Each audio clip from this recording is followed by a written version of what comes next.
야훼께로 다시 나아가 여짜오되 슬프도소이다. 이 백성이 자기들 위하여 금신을 만들었사오니 큰 죄를 범하였나이다. 그러나 이제 그들의 죄를 사하시옵소서. 그렇지 아니하시면 원하건대 주께서 기록하신 책에서 내 이름을 지워버려 주옵소서. 출애굽기 32장 31절로 32절 말씀. 아멘. 할렐루야. 오늘도 좋은 날입니다. 이용호 목사입니다. 오늘의 원포인트 묵상 본문은 출애굽기 32장 31절로 32절 말씀입니다. 모세는 중보자로서 다시 하나님 앞에 나아갑니다. 아론처럼 책임을 회피하지 않았고 자신의 최선의 상황을 수습하려 했으며 자기의 모든 것을 걸고 자신의 사람들을 살리고자 했습니다. 모세는 금송아지를 만들지도 거기에 절하지도 않았습니다. 금송아지를 만든 죄, 경배한 죄는 온전히 이스라엘에게 있었습니다. 그런데도 모세는 백성의 대표로서 그들의 죄를 대신 지고 하나님 앞에 섭니다. 백성 대신 자신을 벌해달라고 합니다. 이스라엘의 죄가 큰 죄였지만 그럼에도 불구하고 용서해 주실 것을 간구합니다. 혹시 용서하지 않으시겠다면 자신도 이스라엘과 같은 운명에 처하게 해달라고 기도합니다.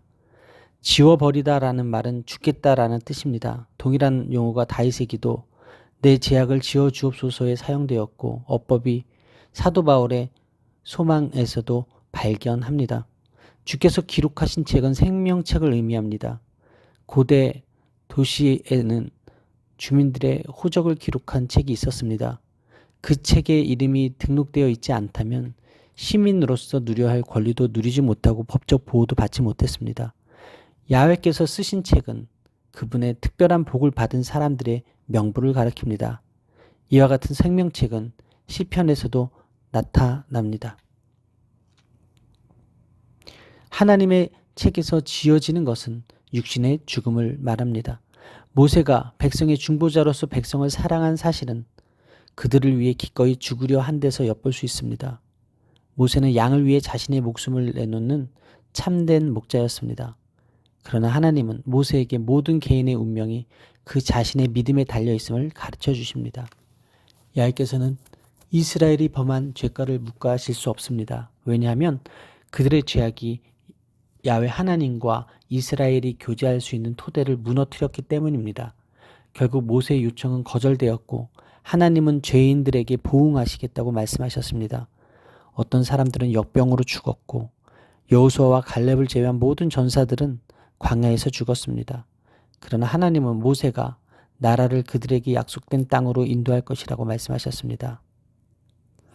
죄의 결과와 속죄가 이렇게 무섭고 힘든 과정입니다. 죄는 그 모양이라도 멀리하십시오. 죄가 우리 마음과 삶을 파고드는 순간 그것이 우리를 파괴하고 그 대가는 참혹할 것이기 때문입니다. 따라서 오늘의 원포인트 메시지는 살리는 사람입니다. 오늘의 삶의 적용 포인트는 오늘도 모세처럼 사랑과 영혼을 살리는 사람으로 살겠습니다입니다. 모세는 자신이 하나님의 버림을 받더라도 민족을 살리고자 하는 마음으로 가득했습니다. 오늘 모세의 기도는 중보기도의 바른 모습을 보여줍니다. 영혼을 향한 사랑은 이러한 중보를 가능하게 합니다. 회개는 죄를 인정하는 데서부터 시작합니다. 오늘 많은 사람이 자신의 죄를 인정하지 않으려고 합니다. 모른다고 하거나 기억이 없다고 말합니다. 혹은 자신이 지은 죄가 아직 아니라고 말하기까지 합니다. 그러나 회피한다고 해서 죄가 없어지는 것은 아닙니다. 자신의 죄를 솔직하게 용서를 구할 때 하나님 은혜를 경험할 수 있습니다. 모세의 모습은 아무런 죄가 없으신데도 우리 죄를 대신 지시고 십자가에 달리신 예수님을 생각나게 합니다. 나는 변명하는 사람입니까? 아니면 모세처럼 당당히 책임지는 사람입니까? 기도하시겠습니다. 모세처럼 진노 중에 계신 하나님 앞에 하나님의 궁유를 구하며 목숨 걸고 나아가는 중보기도에 무릎을 저에게 허락하여 주옵소서. 죄의 대가가 따름을 가슴에 새기고 진실한 회개로 이전과 다른 삶의 모습을 보이게 하여 주옵소서. 무엇보다 사람을 살리고 영혼을 살리는 사명에 저를 사용하여 주옵소서. 이 모든 말씀 살아계신 예수 그리스도의 이름으로 기도합니다. 아멘. 할렐루야. 오늘도 최고의 복을 받았습니다.